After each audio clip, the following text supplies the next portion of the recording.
Good afternoon, everyone, and welcome to Medicine Grand Rounds. It is my delight to introduce an illustrious speaker today, none other than our own Chair of Medicine, Dr. Bob Wachter. He's here to talk about generative AI in healthcare. Is this our Hemingway moment? You're going to find out shortly what that means. AI, ChatGPT-4 is everywhere these days, not just in the headlines, but right here within our own electronic health record. And we're going to talk about its transformative potential. Dr. Wachter is a great expert to talk about this, specifically because of his expertise that's been longstanding in this area. We all may recall that he authored the book, The Digital Doctor: Hope, Hype, and Harm at the Dawn of Medicine's Computer Age, that really traced the evolution of the electronic health record and its adoption or lack thereof, starting from the very infancy to where we are now. And now he's given a version of this talk at Medicine Grand Rounds and departmental lectures, university lectures throughout the country, and in fact, throughout the world. We're delighted to learn from him about this. You may have caught his recent JAMA article exactly on this topic to think about the promise of AI, how it affects us in the clinical sphere, in the research sphere, and in education. His bio is so long that it would take the entire hour for us to read it. And I do want to leave him a couple of minutes at least for his slides. But as you all know, he's our chair, Department of Medicine. He's a professor. He coined the term hospitalist and hospitalist medicine, for which UCSF is world renowned. And his research focus really focuses on the rise of the electronic health records, technology, digital transformation of medicine from the adoption of EHR to the modern day. And as he fondly says, this is what happens when a political science major becomes a doctor. He's a mentor and sponsor to us all, and we're delighted to learn from him today. Thank you so much, Bob. Well, it's fun and different to be on this side of the microphone, so I look forward to chatting with you about what I think will turn out to be the most interesting and important thing that's happening in the field of healthcare over the next decade. And so let me go ahead and get into it. So I've titled this, Is This Our Hemingway Moment? It's logical for you to wonder what I'm talking about, and I'm going to get to that in a second. Here are my disclosures. I am the board of and advise several committees, several companies, some of which are in the digital and AI space. I won't be talking about any of their products as I speak today, although my work with them has helped inform my thinking about this part of the world. So Hemingway, writing in The Sun Always Rises in 1926, was discussing one of the characters had gone bankrupt. And the question was posed, how does a man go bankrupt? One of his characters asked. And the answer was two ways: gradually, then suddenly. And if you look at the digital transformation of medicine, you would have to say it has been gradual, bumpy, uncertain at best. We're pretty late to the digital game. If you think about the transformation about the way you buy products through Amazon, get entertainment, through Netflix, make plane reservations and plan your travel, handle your finances. Really, almost every other industry has undergone widespread digital transformation, and healthcare is really pretty late to the dance. But I will argue that this is our Hemingway moment. This is the moment where all of the things that have led up to the last couple of years have clearly been gradual, but the transformation will be somewhat sudden. And I don't mean sudden next week. I mean, really within the next few years, you will see the products of digital transformation in ways that are often breathtaking. So what I'm going to talk about in about 45 minutes, I want to leave at least 10 minutes for discussion, is the electronic health record and what we learned about digital transformation. And the answer is it's much harder than it looks, and it was much bumpier than any of us thought, which is why it took a year of my life to write a book about it. I thought it was so surprisingly difficult. Then I will flip to spending most of my time talking about the new AI, and I'll put it under the category of generative artificial intelligence, talk about large language models and foundation models. There are a lot of ways of talking about it, but I think for our purposes, the new AI that just came out a year and a half ago in the form of ChatGPT, and now a whole lot of other versions of it, and what some of the opportunities and challenges are. And is this our Hemingway moment? I've already given you the final answer, which I think is yes. As Lakshmi mentioned, I wrote a piece about this in JAMA now about a month ago with Eric Brynjolfsson, who I will reference a few times in today's talk. Eric's at Stanford.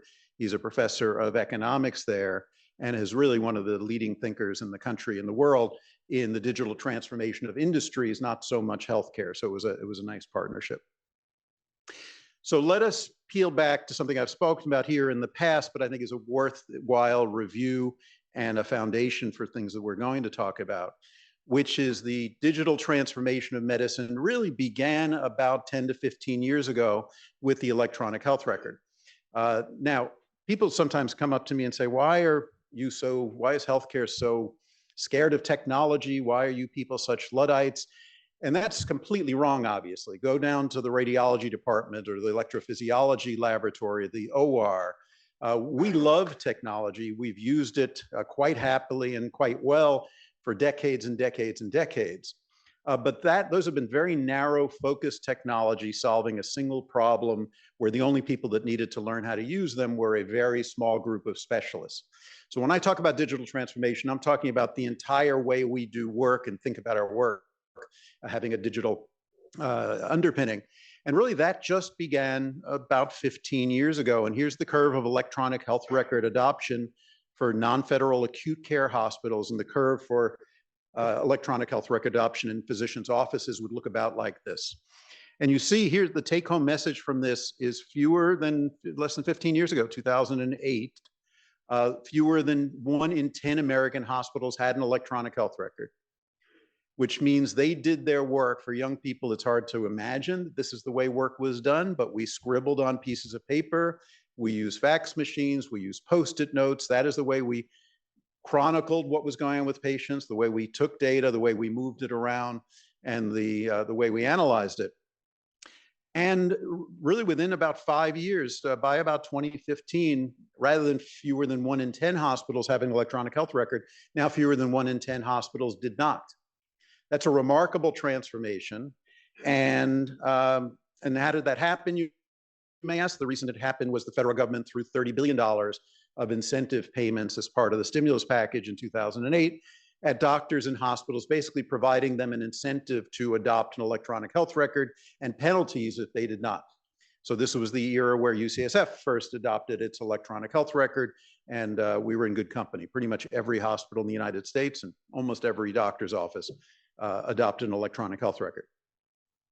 Now, this was me around that era. I thought, like, boy, this is going to be great. My iPhone's pretty great. I love OpenTable. I like making my airline reservations online. I like buying things on Amazon. So what could possibly go wrong as we move from storing our information, moving it around on paper through fax machines, to chronicling all of the data about patients in these digital machines? And so I'm going to talk a little bit about, I'll just show 2 or 3 slides that really are a summary of a 300-page book that I wrote, but basically some of the things that were unanticipated that did go wrong. And the reason I'm spending some time doing that now is I think it's worth having our brains centered on the fact that digital transformation is harder than it looks. The technology may look pretty cool. It may look like it's going to be pretty straightforward. And yet we're not very good at anticipating some of the problems as technology meets the work, which is, I think, what happened to us with the electronic health record. So this is a slide that you may be familiar with. This is a 7-year-old girl, went to visit her doctor several years ago, and she's something of an artist. She drew this crayon drawing of her recollection of the visit to the doctor. And you see there in the middle, there's the girl, next to her, her mom, next to her, her sister in the corner. And there in the far corner, back to the patient typing away, is the physician. This is what she remembered of her interaction with the physician. And I think sounds, I'm sure, pretty familiar to those of you, particularly those of you that do outpatient care. I think it's a spectacular drawing. One thing the girl got wrong, anybody catch it? The smile on the doctor's face. That part is not right. I know no physician who is happy about becoming an expensive data entry clerk, which is the way all of us felt as the electronic health record rolled out. And it was partly the fault of the software, but partly the fault of now all of a sudden, the hospital could say, I want you to record this thing or that thing because we need it to produce a better bill or for our quality measures for 100 different reasons. And all of a sudden, the physicians felt like they were tasked with all of these things the computer can make them do. None of that was possible, of course, when they were scribbling on pieces of paper. Here's another part of an unanticipated consequence that has all of our ambulatory providers on their knees, and we're working very hard to try to ameliorate. This is the electronic health record inbox. And you see, these are data from UCSF.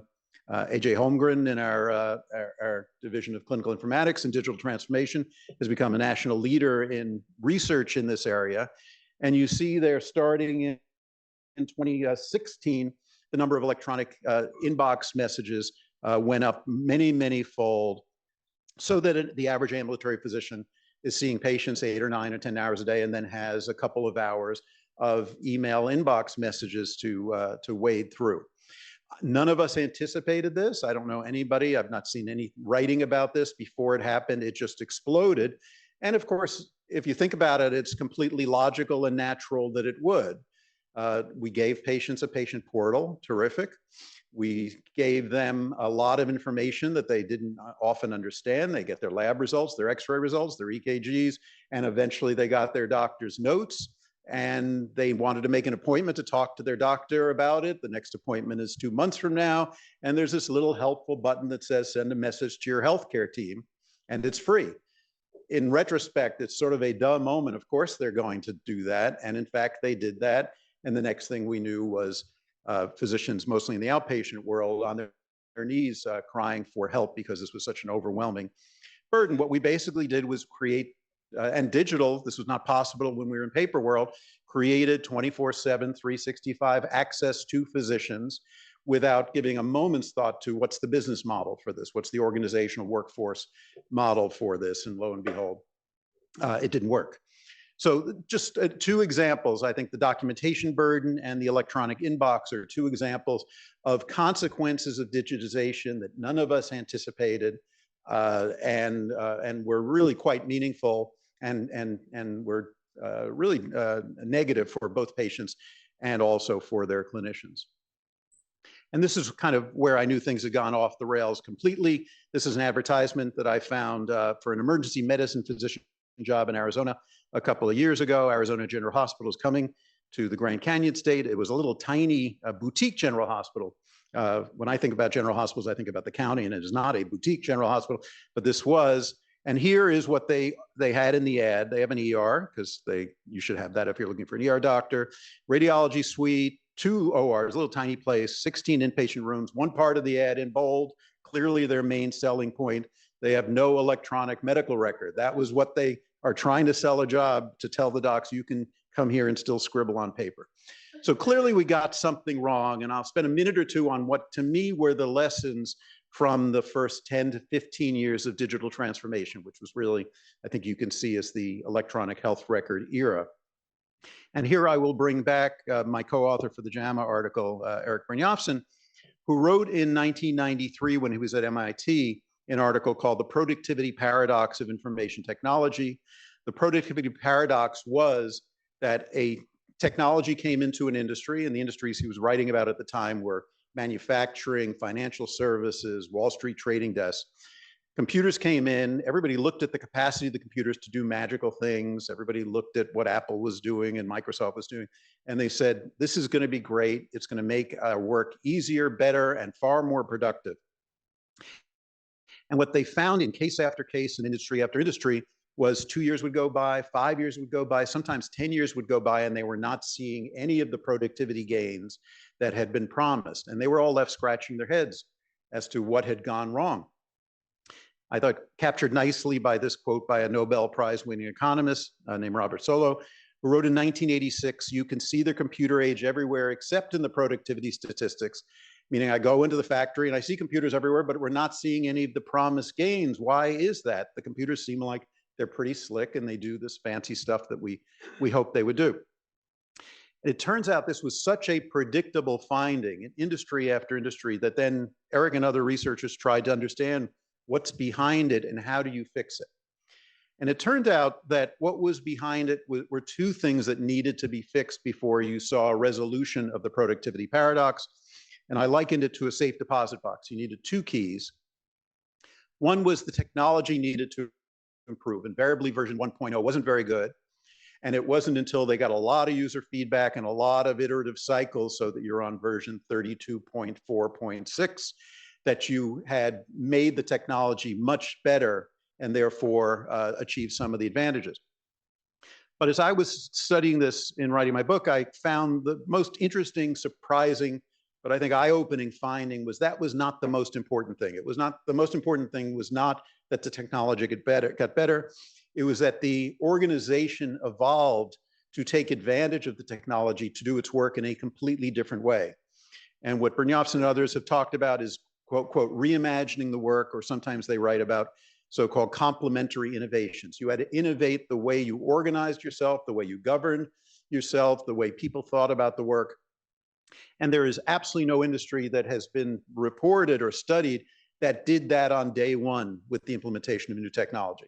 It's after you've done it for a while and you're all kind of scratching your heads about why you're not achieving the advantages that people begin to say, maybe we should think about the way we organize ourselves in a different way. It's not a natural thing to do. It's very hard for humans. I'm pretty convinced the only human in the last 50 years who was able to see what technology would do before it was actually out there was Steve Jobs. The rest of us mortals can't do that. We have to put in the technology and then we say, oh, that's funny. I didn't realize that's happening. We might need to think about organizing ourselves differently. And I think if you look at the electronic health record era, you would say it's just hewing to the productivity paradox. In some ways, it is the expected outcome, that the machines clearly have delivered some real advantages, but have not delivered impressive improvements in productivity. If anything, a little bit of the opposite. And it's probably because both the EHRs weren't all that great, but also because we haven't reimagined the work. We've tended to plunk these things in the middle of our existing workflows and workforces and culture, and that will be what it takes to resolve the productivity paradox. Now, before you get too depressed about that, you should know that the productivity paradox in every industry that's been studied has always gotten better. It always resolves itself, but the average time is somewhere between 2 and 10 years, and healthcare is much harder than other industries for a lot of reasons that you're aware of. And so we're probably talking about 10 to 20 years. And the question will be partly whether the new AI moves that along. So let us shift to, that's kind of all I wanted to say about background and history of digital transformation in healthcare. I'm going to spend the rest of my time talking about the new AI, whether generative AI and GPT-4 and other forms of it, Gemini, Google's product or others, will they bypass or shorten this period of productivity paradox that I think we're still in the middle of when it comes to digital transformation in healthcare? And to me, there are two questions to answer using that Brynjolfsson model. One is the technology now sufficiently capable that it can solve important problems in ways that prior technologies could not, and do so with less need for organizational change? And the second is, are there aspects of the current healthcare ecosystem that will facilitate complementary innovations or bypass the needs for them? And so I think those are the two questions that I think about as I think about, will this new technology move faster and achieve results and benefits faster than we've seen with the electronic health record and faster than other industries have seen with their technologies? So now as we transition to speaking more about AI, let me sort of put out a confession. There are people I see in the audience who are actual real live, and probably more online, real live AI experts. They understand the way it works. They understand the math. I do not. I know that to be an AI expert and develop new tools, you got to be able to do these kinds of equations, maybe some of this, maybe some of that. That is not the way my brain works. I can do none of those things. The way I think about AI, and I think this is adequate for the purposes of most general users, is that there's some math, then there's a miracle that happens, and then there's some math at the back end. That's how I think about it. And I think that's probably all you need to know. And I'm hoping by now most of you have played with these new AI technologies. If you haven't, I think you should. I think we are all going to have to learn how to use these things effectively. I can tell you now, when I do what I used to do as a Google search, I now do a GPT-4 or a Gemini search on Google. I'm now using these tools absolutely every day, many times a day, because I think they're advances compared to what we had before. But I'm at the miracle state. I'm using the miracle. I know there's a lot of stuff that went into them, and I appreciate that. I don't think you need to understand that very well to think hard about what its role may be in your work. Now, some of us are treating AI as being a novel and new phenomenon in healthcare, and I want to make it clear to you that that is not true, that there was a lot of enthusiasm for AI now 3 or 4 decades ago. This is when I was in med school and residency. There were a bunch of startups. There were healthcare AI startups. There were academic research groups that were working on AI. And they made a terrible, terrible strategic mistake. They said, we have this new technology that can replace what the human brain does. What problem should we focus on? And what problem do you think they focused on? Any guesses? Diagnosis. Of course, they focus on diagnosis. It's what doctors do. It's the most interesting problem, probably the most important thing that doctors do. So they focused on diagnosis. The reason that was such a strategic mistake is diagnosis is by far the hardest thing to get right. Think about the messiness of the healthcare system and the scheduling a patient or figuring out your flow in the operating room or sending off a prior authorization, or there are just 1,000 things that are easier problems than diagnosis. They focused on the hardest one, and they did not get it right. Now, getting it right means you're getting it right 95% or more of the time. If you get it right 50% of the time, that's not helpful. It's like if you had a spell checker that was right 50% of the time, you wouldn't use it. And so it very quickly gave answers that sometimes were really quite smart and sometimes were really silly.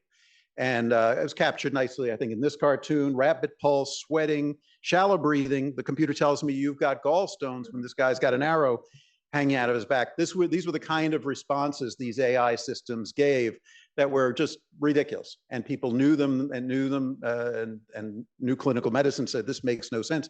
It's not helping me in my work. Moreover, remember, this was the pre-electronic health record era. So to use these things, I would have to be writing my note and then going into the computer and entering all this data on the side, which was a huge time sink. So these companies all went out of business. The academic groups mostly disbanded. And it led to a period that sometimes is referred to as the AI winter in healthcare. So really from 1980 till about 2010, you had a period during which AI was beginning to gain some traction in other industries. Think about what Visa does with your credit card bills to predict what your spending is going to be. There was AI already embedded in many other industries, but in healthcare, it was kind of a non-starter. And if you were a young academician, said, I wanted to do AI in 2005, I and other mentors would have said to you, that's not a good place to be. Now, the winter began to thaw in about 2010 when IBM Watson came out and beat the Jeopardy champions. And if you watched those matches, you couldn't help but say, all right, it's now ready for prime time. In medicine, Watson introduced with great fanfare and a lot of marketing, Watson for Health, a lot of articles about Dr. Watson. It too flamed out. And about 3 years ago, IBM's Watson Health division was sold off basically for parts. So the winter continued. And so the question is now different? And the answer, I think, is yes. And the reason is that the technology has improved massively just in the past few years.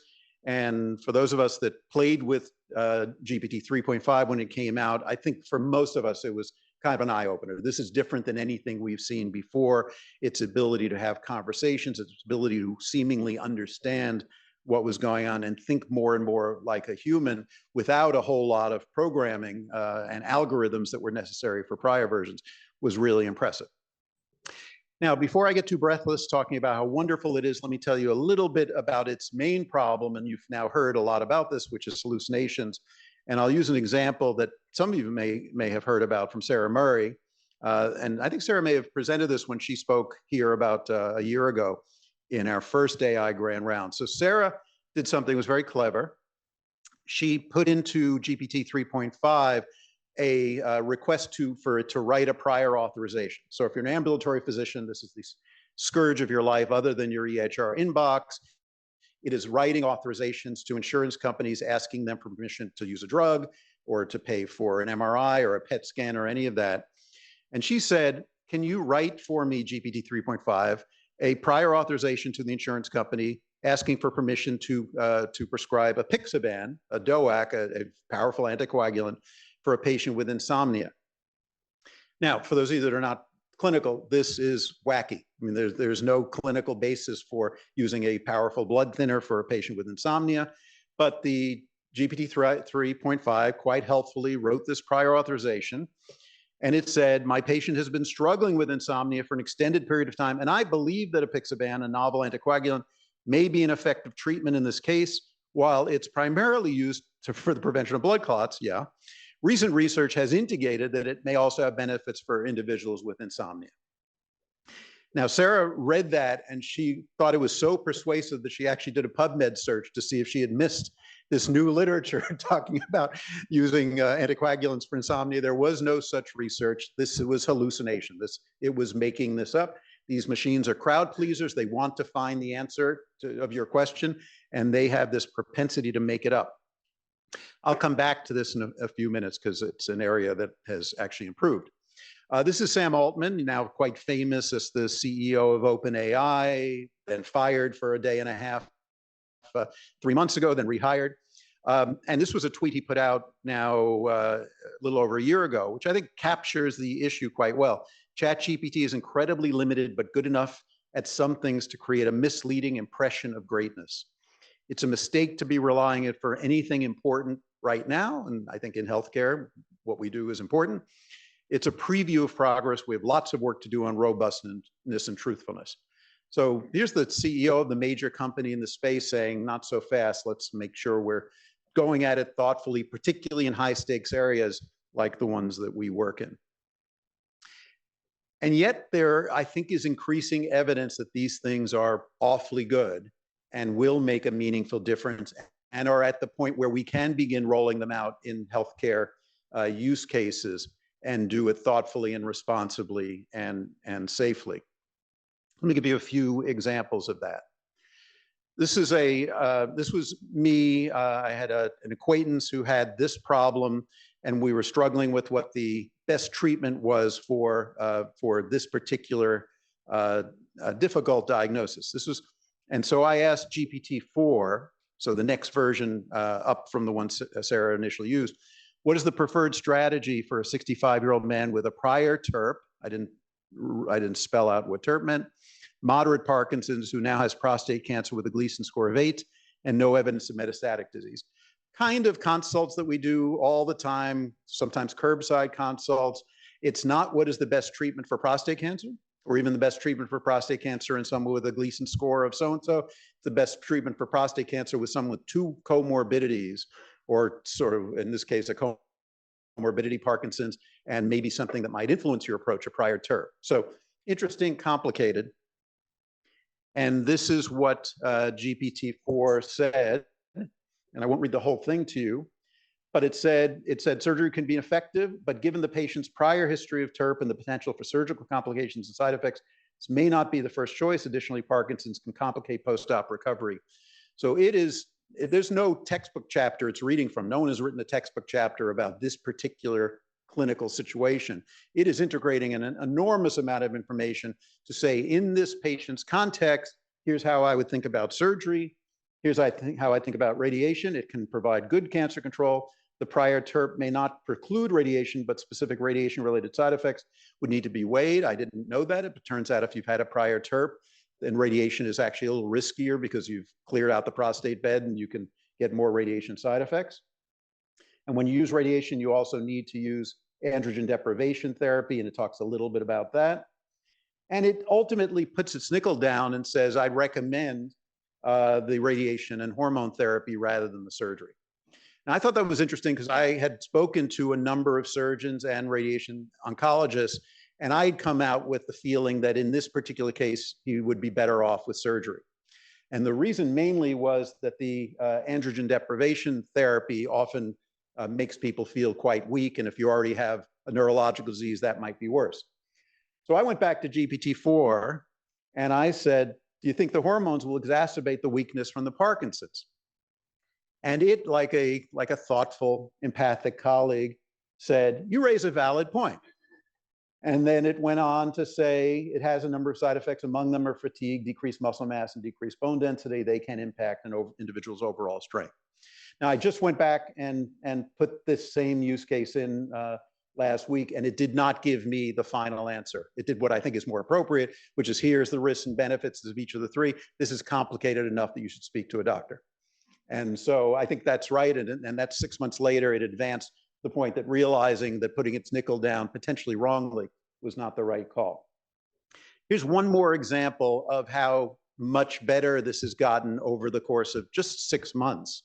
And that's part of the challenge with this. What you think about GPT, whatever, is partly based on maybe something you heard 3 months ago or 6 months ago. It is changing incredibly rapidly and evolving almost all in a positive direction.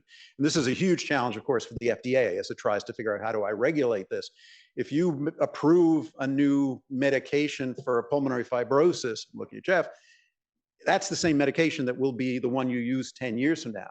But if you're asked to approve AI in the use of for diagnosis or treatment recommendations for prostate cancer, by the time you're done with your approval process, it's already better than the system that you had to look at. It's evolving so quickly that it creates a whole lot of problems. Here's Sarah again.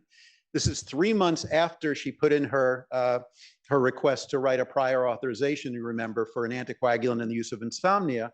3 months later, she went back in and it was now, rather than GPT 3.5, it was now GPT-4. And it said, I'm sorry, but there appears to be a significant misunderstanding here. There is no scientific basis or clinical evidence suggesting that apixaban is effective or appropriate for this use. Therefore, it would be unethical and inappropriate for me to draft such a request. That's just 3 months later. So if your impression of hallucinations and your reason we're not ready to adopt this in healthcare, it's too scary, was based on seeing Sarah as a apixaban example, that no longer is a flaw in the system. There are other flaws. It still does hallucinate from time to time, but it's already better than it was 6 months ago. Now, 3 months ago, I would have said, and partly the reason I'm doing this talk now, I would have said there is absolutely no empirical research demonstrating that these things work in the context of a real live organization.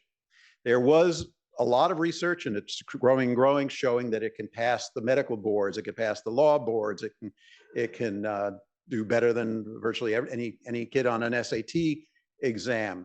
There was even a study that came out about a month ago that showed that it can solve New England Journal CPC cases better than the experts of the New England Journal bring. So doing a whole lot of impressive party tricks, but no real evidence. And I think based on my experience with the electronic health record, what I was really looking for was evidence that you put this into a real live workplace with real people and culture and governance and money and incentives, it would actually deliver on the promise. In the last 3 months, there have been a number of studies that have come out, many of them not yet peer reviewed, so we'll have to wait and see. But all of them are pointing in the direction that when you put this into the workplace, if you do it thoughtfully, the results are pretty impressive. So let me give you 3 examples. The last one will be from healthcare. The first 2 are from other industries. So this is equipping a company's call center with GPT. So this is a Fortune 500 software company. GPT was deployed in their call center. They had a huge call center where people called in to ask questions about their software. And what they did was give GPT to half of the people in the call center, enable their computers with it. And the other half, they did not. Minimal amounts of training for this. If you've used it, you see it doesn't take much training. You just put in a conversational prompt and it knows what you're talking about. They observed 1.2 million chats over several months. There was a 14% increase in calls that were successfully resolved per hour. The customer satisfaction went up and employee retention was better. And what they saw, which is a finding that we're seeing in pretty much all of the studies, is the greatest improvements were in the lowest skilled and the newest workers. In other words, it seemed like the more highly skilled and more experienced workers didn't need this quite so much, but particularly for younger and newer workers, it helped them move through their learning curve much faster than it would have otherwise. And what did it do? Here's someone called in and said, I'm interested in the premium stock photo collection. How does that subscription work? And the call center person didn't have to think or search. The GPT saw the question and automatically pulled up the photo collection to be there available at a single click. So markedly shortened the time to get to the right answer. Here's another study that just came out now a couple of months ago. This is Boston Consulting Group, one of the large and high-end consulting companies. And they're asked to do now, this is a more complex task. We're not asking a call center to just find the right piece of information for someone calling in. We're asking a consulting group to help a hypothetical shoe company on its business and marketing strategy. So this is looking at the market potential. Do you build stores or you do online sales mostly? If you're going to build stores and brick and mortar, where would you put it? You're going to have to look at the traffic flow in a given area and what the competition is. What kind of shoe should you design? What should it look like? What is the market like? What are the competitive opportunities? A whole lot of things that are a level of nuance and sophistication far higher than just how a call center might operate. And here's what they found. They had then impartial, blinded observers looking at the quality of the work that the two groups did. Basically, they divided Boston Consulting Group into two groups and gave one the GPT tools to work with and gave the other just the usual tools, which included their ability to search the internet.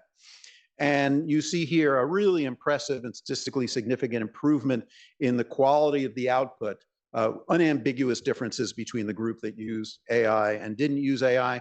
And again, that finding that you're now familiar with, the improvement in the bottom half of skills among the participants, so the people that were newer and had lower baseline skills, they improved, I think it's 43%, whereas the top half skilled participants improved as well, but only by 17%. So the main benefit seen in everybody, but the more impressive benefit seen in the lower skilled and newer workers. All right, does this have any relevance to healthcare?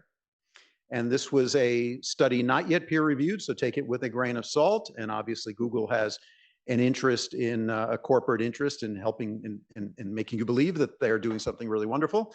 But this is something that these kind of things, they come out in this form and preprints or blogs, almost always are confirmed later in the peer-reviewed publication. So I trust that this is real and correct. This just came out now 5 days ago. So they did a randomized double-blind crossover study. They had actor patients posing 149 case scenarios in OSCE format. Those of you in the education world know what that is. But basically cases with back and forth between the patients and the physicians normally. But what they did was basically these cases were presented either to primary care docs or to their version of a AI system that was tuned to do conversational diagnostic and treatment recommendations in AI. They called it the Articulate Medical Information Explorer, or AMI. And it's basically a large language model trained to basically for this purpose. So they had taken several months where they had tried this and gave the system feedback when it didn't get it right, and now tried it on new cases that it had not seen before. 149 case scenarios presented, and they evaluated with a blinded survey of these actor patients who did not know whether it was a primary care doc or the AI that was giving them the answer, as well as specialists then looked at the quality of the diagnoses and the recommendations. And here's what the conversations looked like. This is a patient who then wrote in and said, I'm having chest and upper abdominal pain. And the AI asked, I cut off some of the conversation. The AI had already asked the patient, can you describe the pain a little bit more than you have? And the patient says, it felt like there was a weight on my chest, discomfort extended in my upper stomach. I wouldn't describe it as burning or stabbing, exactly, more like a continuous pressure that was quite noticeable. AI says, that's a very clear description, thank you. It helps me narrow down possibilities, but to give you the best advice, I need some more background. First, what is your age? And do you have any significant medical history? This includes things like heart problems, high blood pressure, or past surgeries. And the patient goes on and gives the answers to that. And it goes on for about 7 or 8 back and forths until the AI makes a recommendation about what they think is going on and whether you need to go to the ER, see a doctor, or start on some treatment. Here's the results of what they found. The results of what the specialists perceived in terms of the clinical medicine are on the left, and what the responses from the patient actors are on the right. And the results from the AI are in pink, and from the physicians are in blue. And better is that the graph goes out, extends further.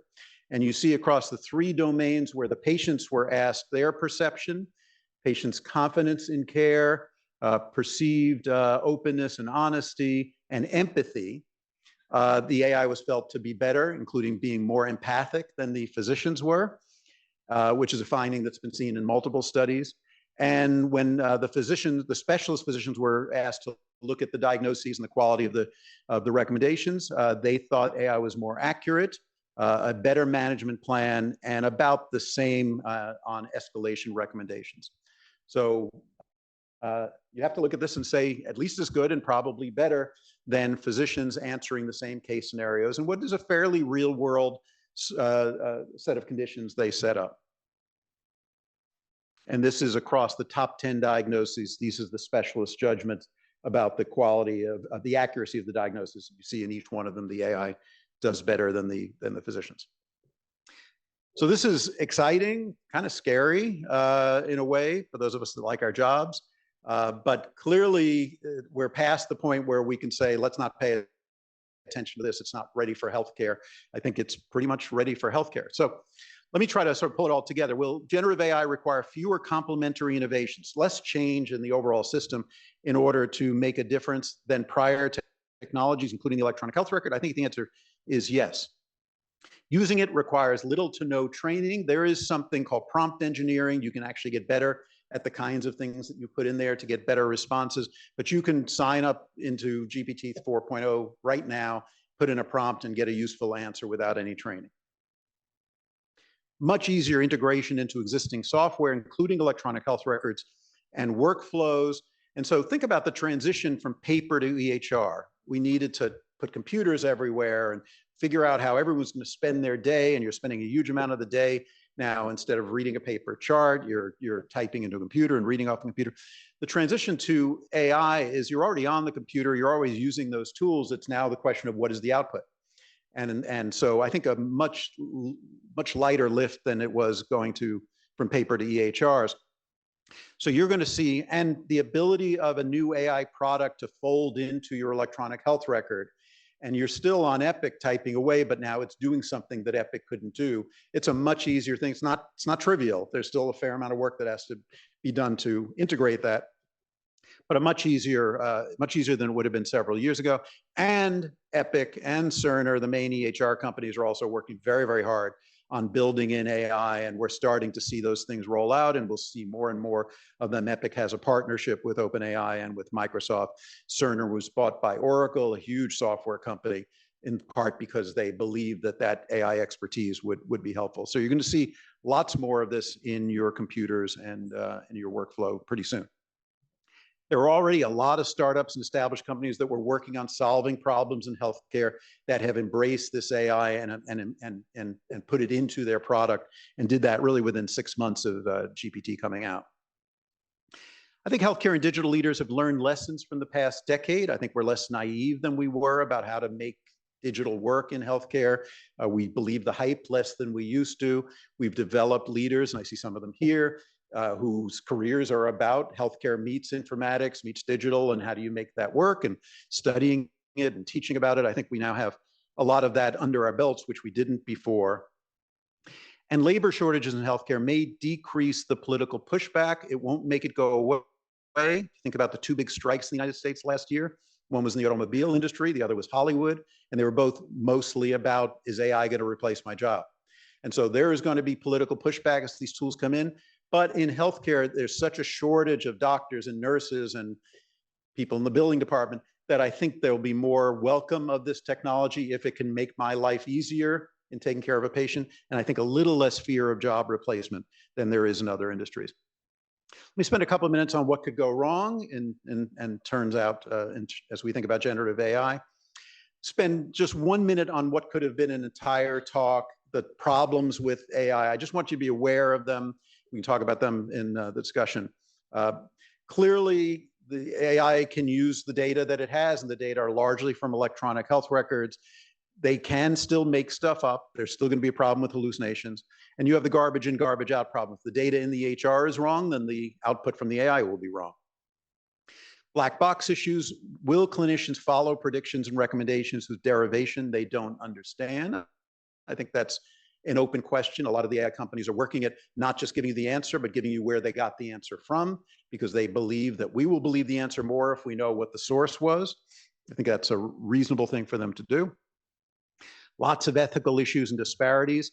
If the EHR, if a review of past practice shows that Black patients with fractures got less pain medicines than white patients, the AI will believe that that is the right way to treat a Black patient and will build that into its treatment recommendations. You can come up with 100 other examples.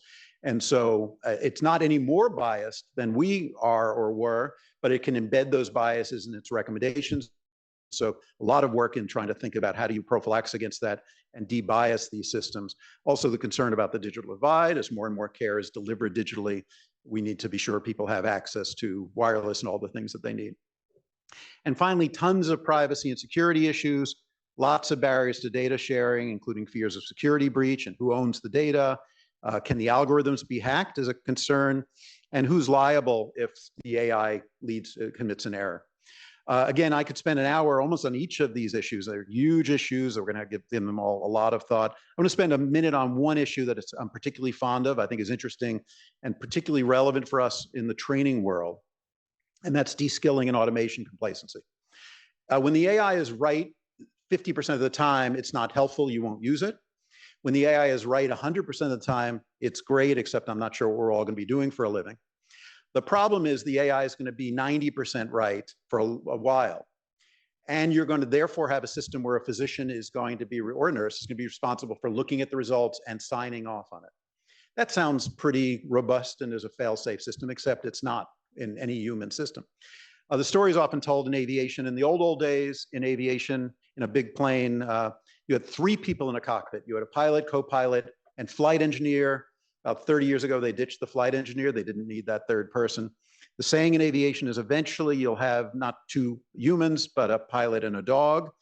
And the saying goes that the pilot will be there to keep the dog company. The dog will be there to bite the pilot if he or she tries to touch the controls, because the plane will basically be flying itself.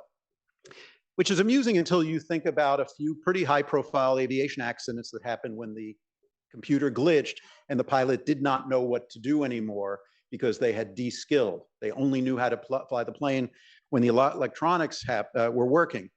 And so that's de-skilling, but probably the bigger problem is automation complacency. Are you really reading, is the radiologist really reading the radiology report before they sign off on it if the AI is right 99% of the time? And the answer is humans have a really hard time paying attention. And we know that because we've seen that in the world of autopilot in cars. Here's what you get in the Tesla autopilot driver's manual, written by clearly a bunch of very expensive lawyers with a good sense of humor. The currently enabled autopilot, enhanced autopilot, and full self-driving features require driver supervision and do not make a vehicle autonomous.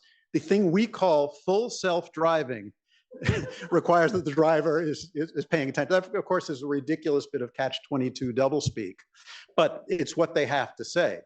The idea is the AI in the car is right 99.99% of the time, but every now and then will drive into a concrete pillar. And driver, you will have 0.1 second to know that that's happening and react to it. It's ridiculous that that could possibly work. This is a pretty prominent Tesla crash that happened a couple of years ago. This Tesla, when they did the computer models on it, I think it had 160 feet before the driver realized that the car was going to drive into a very large truck. And sadly, the car did drive through the truck. The truck sheared off the top half of both the car and the driver. And clearly, obviously, the driver died. So this is crazy. This can't possibly work, to have a system that is accurate that often and say the humans are going to be in charge of signing off and will be liable from a malpractice standpoint if they sign off on something that's wrong. So I don't know how to fix that problem. I think that's a real problem that we've got to work on, and it's going to be very relevant in the training world. So let me end with this to be sure we have some time for discussion. Here's the way I think about this now. I think you should view the past decade, maybe 15 years in healthcare, as being foundational, meaning that we have created data that's now digital, tools to do our work digitally, people that are experts in this. And really all the people now are used to digital work. And when I talk to residents or students about, the old days when we charted on the piece of paper and we had that x-ray and you put it up in front of a light, it's like, it's like I'm talking about my, my childhood in the log cabin. It's like, I don't want to hear, all they know is digital health. So we've already gone through all that. We've now created the governance to some extent to figure out how to make this work and make decisions about it, and to some extent the culture. I think all of those are foundational, have gotten us ready for the digital transformation of medicine. And the electronic health record will increasingly be the scaffolding on which these new technologies are built on. So you will always be on something that we think of as an electronic health record, but it will increasingly be doing things for you that maybe Epic didn't build, that other companies have built or UCSF built, for all we know.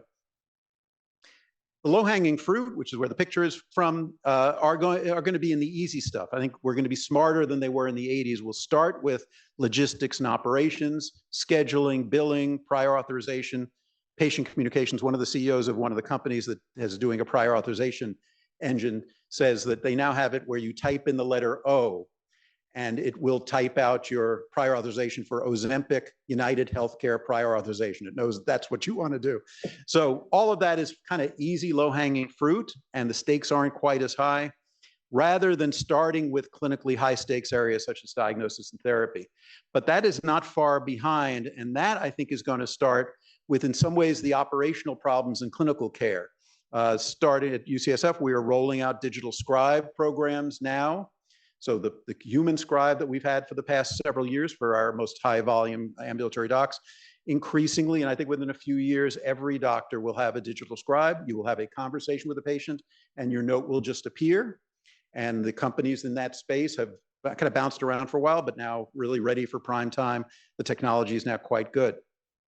You'll also have systems, and Epic is building one of these, but there'll be others as well, that will just say, summarize the patient's past history and go through 300-page note and give you a one-page summary of the patient's past history and do it in a way that's actually quite clinically credible. You'll also see patient selection and risk prediction tools that are rolling out. That's what you'll see first before then you start seeing suggested diagnoses and suggested therapy.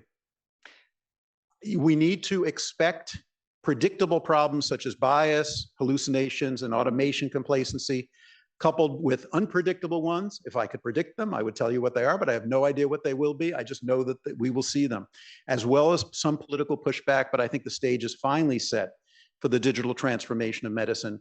I think it's going to be really important, particularly for places like us, to evaluate these implementations to be sure the benefits outweigh the risks, and to rethink our org chart to be sure that we're now ready for a new kind of digital work, including AI. And I'll show you a couple of examples of jobs and people. People existed. The jobs didn't exist as recently as 6 months ago. So in our department, we launched our Division of Clinical Informatics and Digital Transformation with Julie Adler-Milstein as the division chief. Just now 7 months ago, in part to be ready to study this work, to be a leader in education in this area. Very, very excited about that. And just about, I guess, 3 or 4 months ago, Sarah Murray in our department became the Chief Health AI Officer. We didn't know we needed a Chief Health AI Officer until 6 or 8 months ago, when we realized we absolutely need someone to be in charge of all this and figure out how to make it all work. So just an example of the changes in governance that I think you need to do clinical operations, to do research, and to do education. And I'm proud of the work that we're doing, and these and many other people, including many of you here, who are working on this. And I do think the unique power of generative AI, coupled with the foundational work in informatics that we've done in the past 10 to 15 years, and the pressing need for health system transformation, will create our Hemingway moment. And I'll leave with what Hemingway might have said if you studied healthcare.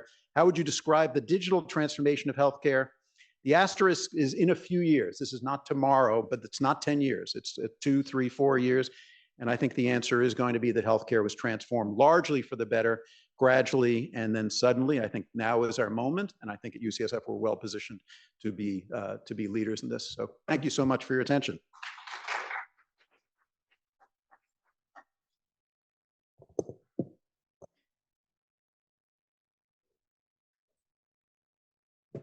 Thank you so much, Bob, for that tour de force of history, where we're at and where we're going. We have some questions from the in-person audience as well as the digital audience. One question from Dr. Annie Lukemeyer. She asks about, how do you think about sort of the time-bound nature of these tools like GPT-4?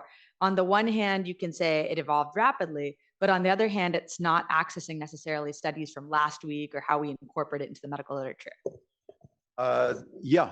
The answer is if you can access the study from last week, so can it.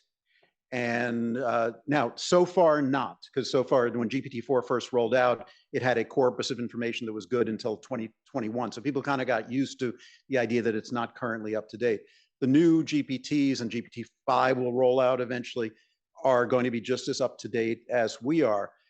The question, of course, is how can this thing review the literature and know that this study is good and this study is bad, and is it going to be weighing impact factor and letters to the editor and all that? I think those are tricky problems, but they're tricky problems for us too.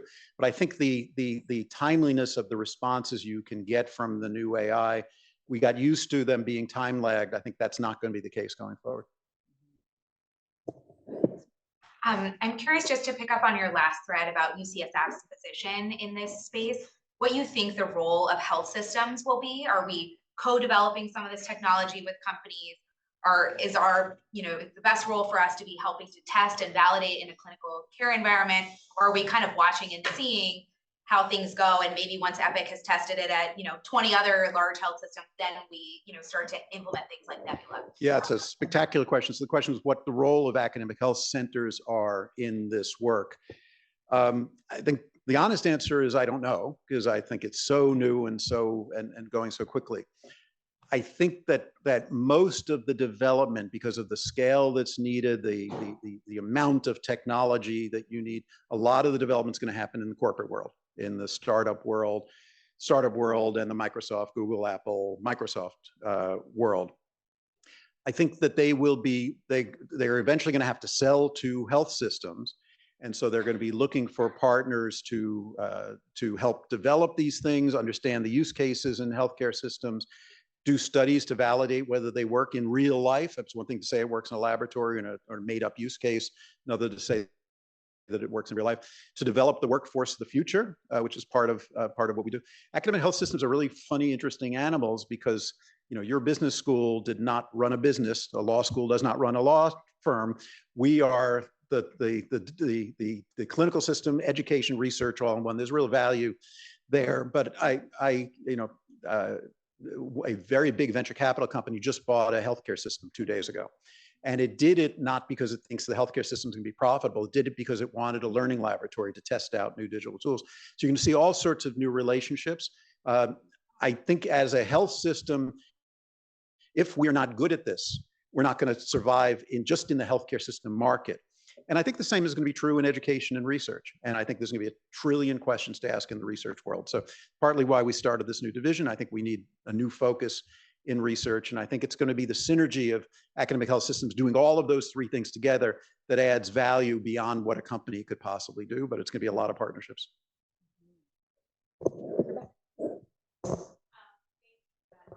I had a question about de-skilling. As someone who runs a training program, that makes me very nervous, especially where, like, as Annie had raised, you can't tell the quality of the studies that ChatGPT is doing, and will our trainees lose the ability to understand the difference of, like, what's a great study and what's not? How do we know what we're going to? So I'm curious, are there lessons learned from other, like from pilots or other organization industries about how to prevent de-skilling? Because it seems natural, but if you're not practicing it. Yeah, of course. Yeah, and some de-skilling is normal and appropriate if you're not doing it ever. As I've told people many times, I barely remember my wife's cell phone number, and if I lose my phone, I'm in her see her again, because I'm de-skilled on remembering phone numbers or remembering directions. It's like I don't need to anymore. And so I think part of the challenge for people like you running training programs is to figure out what is appropriate, what are things they don't really need to learn anymore, versus things that they may not need most of the time, but they will need some of the time to, in some ways, to evaluate the output of computers. I think it's going to be a central question for you and others like you over the next 10 years to figure out. It's important to separate out de-skilling and automation. Complacency, they're related, but not exactly the same. I remember when I interviewed Captain Sullenberger in writing my book, and we were talking about some of these accidents and the planes where the computers start giving bad information. And he said they were flying a plane that they did not know how to fly. He knew how to fly when his computer, when his plane went out, because he had trained and trained on gliders and knew. So the question is, can you simulate those situations? Can you, build in simulation that puts them through, the computer's giving the wrong answer, and to give them the experience of that. The automation complacency piece, what TSA does, not sure perfectly, is periodically they will put in the fake image of a gun in the bag that they're putting through the X-ray machine just to be sure people are staying awake. Because if you've looked at the last 10,000 bags, haven't had anything bad in it, it's quite natural you can fall asleep. So it's a little bit of a combination, but I think we're gonna have to rethink. I think the one thing, when Google first came out, old enough to remember that, there was talk that why are we teaching medical students facts anymore? You don't have to know any facts anymore. You can search anything. And that turned out to be ridiculous. I mean, it's still incredibly important to have this foundational knowledge. And I think the same thing is going to be true about AI. You're still going to have to know the substrate of being a good doctor, but it's going to be easier to find a recommendation that's credible than it was in the past, and that is going to have to influence our training. Thanks for a great talk. I'd love to hear your thoughts about the opportunities and benefits in the face of potential harm, and particularly who reaps the benefits and who might be at harm. Yeah, I mean, the question was who reaps the benefits and who is hurt by the harm of these tools. I think often that's framed in the context of the incentives that are built into the system. And I don't think the incentives around this are any screwier than the incentives that they are today. I think you have a system where if you're being paid for volume, more RVUs and more widgets going through, then do you have an incentive to spend the money on these tools if they make care better, safer, and cheaper? And the answer is not as powerful incentive as you should, but you still have an incentive, particularly in a competitive marketplace, to be as good as you can be, to deliver the best outcomes at the lowest cost. And there's also the ethical incentive to do that. I think the question about who bears the cost of the harm is really interesting, because the AI companies, those same lawyers that wrote that Tesla thing are also writing things on every product they put out that say, we are not a doctor, you should call. And at the end of any GPT-4 search on a medical recommendation, there will always be a line that says you should really consult a healthcare professional. For anything, unless it's 100% perfect, they will have a doctor who's looking at the results signing off. When we roll out digital scribes, the doc will still have to sign that note, and the doc will be the one who's liable if something bad happens. And the same thing is true if the digital X-ray is reading the X-ray, but a radiologist is going to have to sign off. So for the foreseeable future, I think you're going to have humans who are liable. The digital companies can do everything they can to make sure that we're not calling them doctors and not placing liability in their court. I think the one incentive thing or financial thing I should mention is the system of fee for service, which is, the only billable thing in the ambulatory world is you come in for a visit into my office and I spend 10 minutes with you and write a note, send it to Aetna. That's increasingly not going to work. If your care is increasingly being delivered by digital things that are monitoring your heart rate and your mood and whatever, and recommendations that are coming to you from that, I mean, how's that going to get billed for? So as healthcare increasingly gets deconstructed into a whole bunch of virtual interactions, the billing, the way we get paid has to change to, if a healthcare system's responsible, here's an X amount of money to take care of this patient with Y number of comorbidities. If you do it better and cheaper, you do well. If you do it poorly and more expensively, you're not going to do well. I think the idea of widget-based, transaction-based payments is going to get blown up by all these digital tools. Maybe one last question from the audience. Is there any possibility that the black box phenomenon will then apply to patients where they're like, I don't know what's going on, but my watch tells me I should do X, and the chat primary care doctor is telling me I should do X. I don't even need to pay attention to what's going on because I'm getting the recommendation. And then would that impact how they engage in healthcare? Sure. So the question is the sort of explainability problem. Is this going to sort of interact with patients as patients? I think the history of digital is it always democratizes things. Think about the way you plan your travel or manage your finances. So always democratizes things. And it's an open, empirically answerable question. How much explanation do people need in order to believe? It sort of then gets the issue of trustworthiness.